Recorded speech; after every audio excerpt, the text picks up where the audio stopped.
Hi everyone, time for a quick live training video today. Hope everybody's well. Right, a couple of things happened recently regarding the whole concept of fat shaming. And as somebody that's been fat and felt shame, I'm pretty qualified to talk about it, to be honest.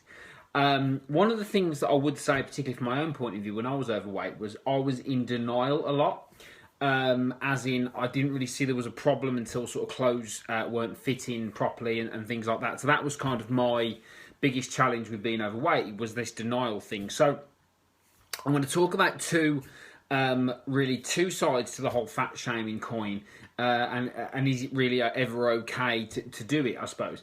Now, we'll have to put some context onto this. So the first thing I want to talk about is there was an article the other day I saw online about a fitness model who took a photo of a girl in the gym from behind who was on the treadmill on her phone, and she had quite big love handles. And this fitness model posted something about, look at the love handles, she's phoning for a pizza or something in the gym. And obviously then this went viral and she got absolutely slammed for it. So, which for me, to be honest, the first thing to say about that is that we should never, ever criticise anybody for turning up, okay? So that's one side of the fat shaming coin. It's taking the piss out of somebody that's actually made an effort to go to the gym and actually doing something. If somebody's making an effort to do something, criticising them like that publicly, for me, is wrong. Now, there is an argument about using your phone in the gym, which, again, I see as a big problem nowadays, because if you're going to train, you should be going to train. So whilst it's great that you're actually making the effort to go to the gym, if you've got your phone in the gym and you're using your phone for anything other than listening to music or whatever else, then really you're not really serious about your workout. So there is an argument for that as well. But the first thing to say is that if somebody's willing to turn up and do something, yeah, she was right to get slammed, because we shouldn't be criticising people who are willing to turn up. That's the first thing we should say, and that's really, really important. Now, the other side to fat shaming, and again, let's put some context on this, is the whole thing about, I read another article the other day about the position of doctors and people in the medical sector and how they position it to overweight people and what they say to them. Now, here's the thing. And I've had this chat recently, today actually, with somebody else.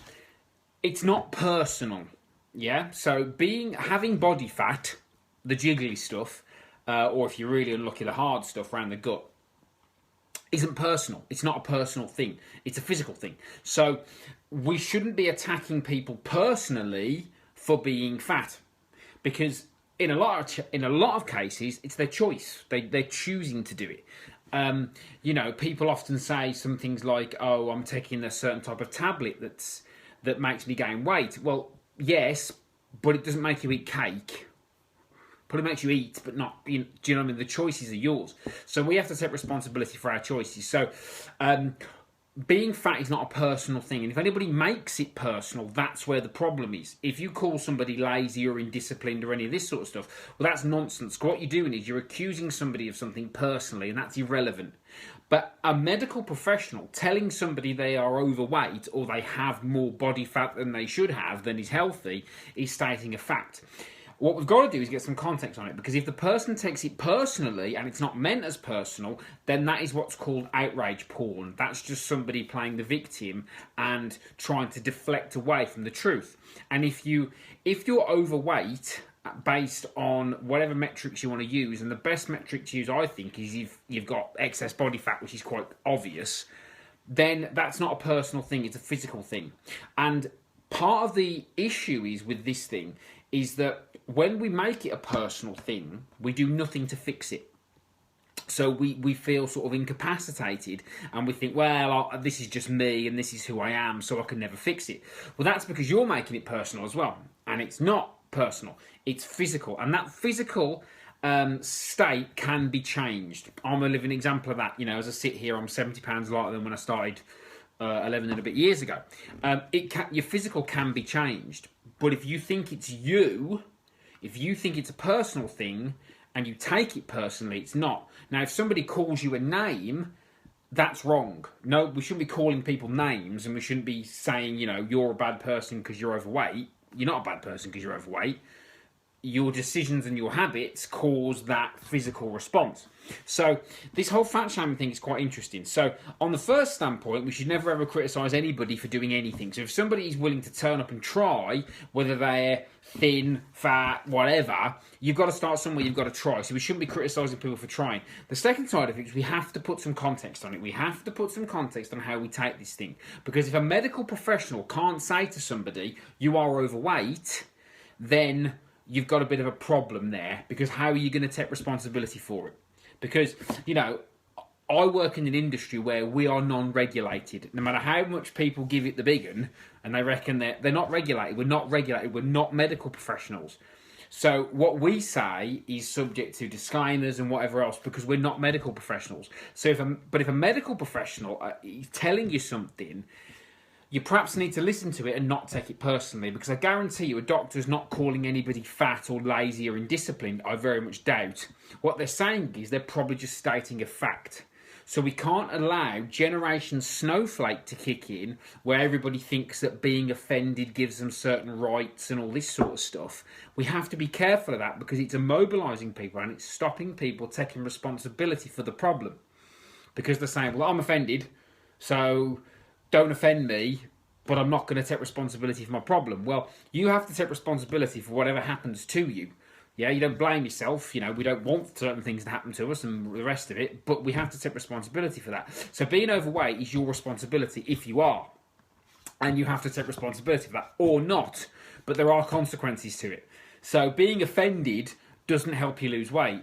So we have to be very, very careful about how we position this stuff. So, you know, fat shaming is wrong. We shouldn't be fat shaming people, but a medical professional should be able to tell somebody you are overweight without them going, well, that's offensive. Well, how do you want to position it? How do you tell somebody they're carrying too much body fat when it's obvious, when it's clear?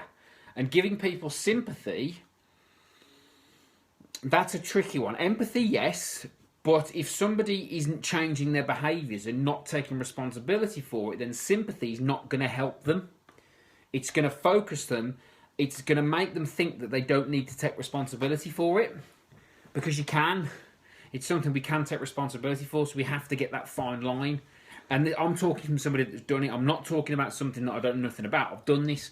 When I did it, I had to take responsibility for it. I didn't like it. I didn't like the fact that I was overweight. I didn't like the fact that I was in denial. I didn't like all these things that happened, but I had to take responsibility for it. So we have to be very, very careful here about how we position this and how we make people think about it, and we have to put it into the correct context. Fat shaming shouldn't exist, ever. It should never exist.